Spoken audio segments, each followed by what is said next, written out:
Au cœur du droit reçoit justement le docteur Essoba Luison. J'ai commencé par dire docteur, alors c'est grave quand même. Bonjour et bienvenue à vous. Merci Steve Goss, bonjour à tous les téléspectateurs de DBS. C'est un plaisir d'être là ce matin. Quand vous avez suivi les uns et les autres, on parlait tout à l'heure de crimes contre l'humanité et contre l'Afrique. En tout cas, l'esclavage a été reconnu par l'Union européenne comme étant un crime contre l'humanité. Bien évidemment, j'ai été mordu des analyses qui ont été faites par les panélistes qui viennent de vider le plateau. Ce que je dois dire, c'est que, vous savez, c'est quand même extrêmement grave ce que nous sommes en train de vivre.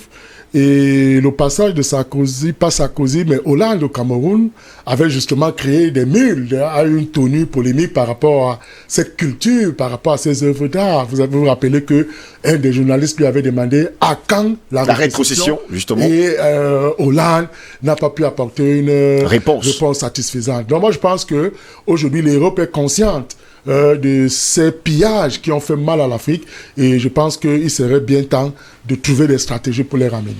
C'est une culture, c'est un patrimoine. Vous voyez, aujourd'hui, on a pris des exemples, les Kabangondo, même la musique. Vous voyez, même la musique, justement. Julien Pestre, le guitariste, vous voyez, il vous reprend les anciennes chansons d'Ouala, les anciennes chansons Betty et tout ça. Mais c'est intéressant de nous savoir qu'un blanc de pur sang puisse s'intéresser à la culture musicale africaine. C'est intéressant tout ça. C'est intéressant. Mais le sujet qui nous intéresse d'ailleurs ce matin, Dr Yamb, on a vu un de nos confrères, journaliste, Ernest, en la personne de Ernest Obama, être arrêté comme ça au su et au vu de tout le monde. Autre chose qui manque d'ailleurs de dignité, c'est qu'on a demandé à ces derniers de se déchausser. Est-ce qu'en droit, cela est normal? Vous savez, Steve Goss, je pense que l'être humain bénéficie des droits inaliénables, des droits qui lui sont même d'ailleurs universels, parce que Dr Essoba qui se retrouve en Chine a sur le territoire chinois les mêmes droits qu'un Chinois. C'est-à-dire que c'est pour dire quoi? Que la protection est identique. On ne regarde pas, on ne fait pas de discrimination de race, de sexe, ainsi de suite. Le droit protège tout le monde au même niveau. C'est vrai qu'il y a des privilèges qui peuvent permettre à d'autres d'avoir un peu plus de prééminence, mais le principe, c'est d'abord que nous sommes tous mis au même pied d'égalité. Même quand vous avez tué, vous bénéficiez en principe d'abord de la présomption d'innocence. Oui. C'est-à-dire que c'est quand on aura établi votre culpabilité par un tribunal. Voilà. Or, ce qui se passe, c'est quoi? C'est tout un rapport de force inutile. Quand vous avez commis un acte, la première démarche qui se veut procédurale, c'est de vous donner une convocation et de comparaître.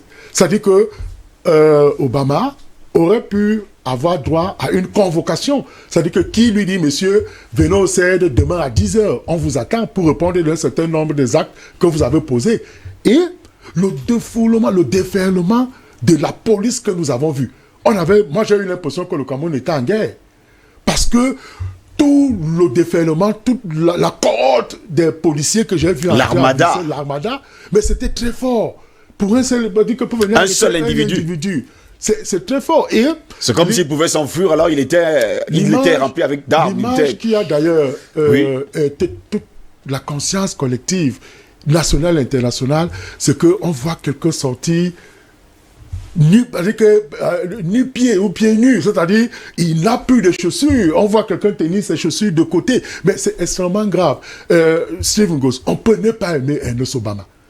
On peut ne pas aimer ce qu'il fait, ce qu'il fait ou les propos qu'il a souvent tenus, mais en tant qu'être humain, il mérite d'être traité avec dignité. Parce que c'est le principe.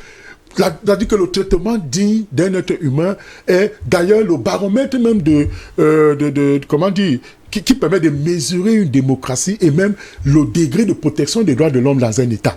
Parce que, écoutez, quand quelqu'un se fait arrêter d'une telle manière, il est conduit au service des commissariats, ainsi de suite. Mais c'est d'abord la méthode de l'arrestation qui fait problème. Parce que, écoutez, comme je vous l'ai indiqué tout à l'heure, la procédure, pour revenir techniquement, la procédure c'est quoi? On vous donne une convocation, on vous sert une convocation. Vous allez forcément vous présenter. Maintenant, si même vous n'y allez pas, on vous recevoir une deuxième. Et il y a une troisième, ce qui est donc la troisième limite finale. Voilà. Oui. C'est-à-dire que dès donc que vous n'accédez donc pas à la troisième convocation qui vous est servie et que vous n'y allez pas, vous ne déférez pas, c'est là que l'armée ou la police peut donc se déplacer et même pas un armada, c'est-à-dire que quelques policiers ou un seul qui vient vous dire, écoutez, on vient vous prendre parce que vous avez eu 3 convocations auxquelles vous n'avez pas pu répondre ou adhérer. Donc là au moins, on voit une arrestation parce que vous êtes opposé à l'autorité de la loi. Mais là, c'était la première fois. Donc, ça veut dire simplement que on devait. Il n'y a pas eu de convocation. Il n'y a pas eu de convocation. Parce que nous avons suivi tout ça. Il n'y a pas eu de plainte. Il n'y a pas eu de plainte. Mais subitement comme ça. Et c'est ce matin qu'on nous apprend qu'il va à 10h, peut-être qu'il y est déjà, il est en train de comparer devant le procureur de la République. Donc, pour dire quoi, Stephen Gosse, l'homme est digne. C'est le pourquoi je le dis toujours chaque fois que j'en ai l'occasion. L'homme n'est pas une pièce de rechange. Nous sommes une pièce unique, même pas ton propre frère, on ne te remplace pas. C'est la raison pour laquelle l'une des missions fondamentales d'un test, c'est de protéger l'homme. Parce qu'en réalité, comme je le disais la dernière fois, il n'y a pas autre chose que l'homme. C'est-à-dire que l'homme, c'est la pièce unique. Donc, si le droit ou la loi, à un moment donné, ne peut pas protéger l'homme, on met la loi de côté parce que c'est l'homme qui fait la loi. Ça veut donc dire que ce qui arrive à Ernest Obama est extrêmement grave et je pense que l'État du Cameroun doit comprendre que aujourd'hui, nous sommes d'ailleurs dans un moment très sensible où je qualifierais d'un moment de fièvre. C'est-à-dire qu'on a l'impression qu'il y a la fièvre qui entoure tous les Camerounais. C'est-à-dire qu'il y a des questions de graguer, il y a les questions de pouvoir, il y a les questions de sécurité, il y a les questions des droits de l'homme, il y a des journalistes qui ont trouvé la mort dans l'exercice de leurs fonctions. Donc nous sommes dans l'ère du pouvoir contesté. Et ça fait donc mal de savoir qu'à un moment donné, on pourrait violer l'ensemble des procédures qui porteraient atteinte à la dignité humaine. Parce que l'homme, comme je le dis, est une pièce unique. Moi, j'ai une question à vous poser, hein, vous qui êtes enseignant de droit. Oui. On le sait, vous l'enseignez d'ailleurs, que nul n'est censé ignorer la loi. Oui. Mais on a l'impression ces derniers temps-ci que c'est ceux-là qui doivent normalement respecter la loi qui, à un moment donné, l'ignorent. Ou alors passent la majeure partie du temps à l'enfreindre. C'est le cas, par exemple, de ces policiers qui viennent arrêter quelqu'un, connaissant justement qu'il faut au moins 3 convocations pour arrêter quelqu'un comme ça. Vous savez, nous avons tous du respect pour nos forces de défense et de sécurité. Oui. On a tous du respect pour eux. Mais ce qu'on constate en réalité, c'est qu'ils ont l'impression d'être hors la loi. C'est-à-dire que eux-mêmes, la loi n'existe pas. Oui, la loi n'existe pas. Vous avez vu un commandant d'âme peut prendre une arme, tirer sur un citoyen. Un citoyen qui n'a pas porté le masque. Voilà, qui n'a pas porté le masque. Est-ce que rien ne lui arrivera? Non, écoutez. Un gendarme peut écraser un Benzikineur, passer, continuer à travailler alors que le mec il est mort. Alors que le mec il est mort. Donc c'est pour dire quoi? C'est pour dire que il faut donc revenir à la conception de l'état légal. C'est-à-dire que nul n'est au-dessus de la loi. Et parce que nous sommes, comme je le disais tout à l'heure, pris par le principe de l'égalité, nous sommes tous égaux. Quand la loi doit frapper, elle frappe sans discrimination.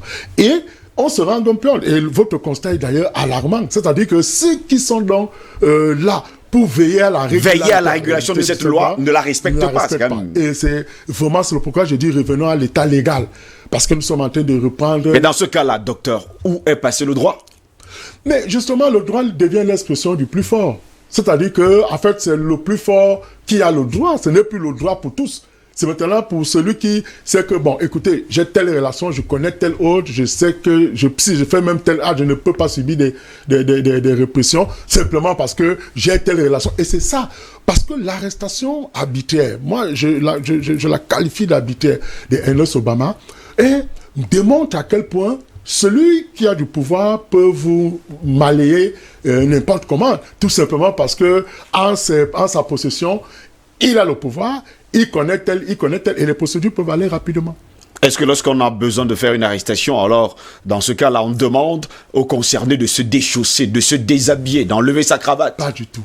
Pas du tout. J'ai dit tout à l'heure que, écoutez, l'homme, dès sa conception, a déjà le droit à la vie. Dès la conception, c'est la raison pour laquelle, dans tout État qui se respecte, l'avortement est passible de condamnation ferme. Tout simplement parce que l'homme, dès sa conception... Au-delà de ça, il a reçu une gifle. Bon, voilà encore autant de dérives. Voilà encore autant de dérives que nous devons dénoncer. Ce qui se passe en réalité, c'est quoi? C'est que, regardez bien, je l'indiquais, je commençais pour dire que l'être humain, dès sa conception, a déjà des droits. Le droit à la vie. C'est la raison pour laquelle, lorsque une dame fait un avortement, on estime que c'est très grave parce qu'elle a fait perdre à quelqu'un un droit qui est celui de vivre. Et maintenant, quand vous vivez, il peut arriver que dans la vie, vous posez des actes ou des infractions répréhensibles. Oui. Et à partir de là, même jusque-là, on vous dit, OK, même quand vous avez posé tel acte, le principe c'est que vous bénéficiez d'abord d'une présomption d'innocence. Et quand on aura établi votre culpabilité, eh bien, puisque la loi a sorti de sanctions, on pourra donc vous sanctionner proportionnellement à l'infraction commise. Ça veut donc dire qu'en réalité, le droit pose un certain nombre de procédures. C'est pourquoi nous sommes dans un état de droit. Ça veut dire que M. Essomba, le docteur Essomba fait tel acte, il a posé tel acte qui est contraire à la loi, il comparaît devant les instances compétentes, il est jugé et il purge sa peine s'il s'agit d'une peine privative de liberté. Ma dernière question, docteur Essomba, est-ce qu'en ce moment-là, lorsque ce genre de cas arrive, comme le cas d'Ernest Obama, est-ce que Obama a le pouvoir de porter plainte contre ceux qui... Mais naturellement, d'ailleurs, vous l'avez suivi, le professeur Camto l'a dit. Oui. Et il a d'abord évoqué l'idée de ce que Ernest Obama n'a pas été traité dignement. C'est-à-dire que sa dignité a été... C'est une atteinte à la dignité humaine. Oui, bien entendu. Au sortir de là, il peut justement engager la responsabilité de tous ceux qui l'ont arrêté de manière arbitraire et engager d'abord leur responsabilité personnelle.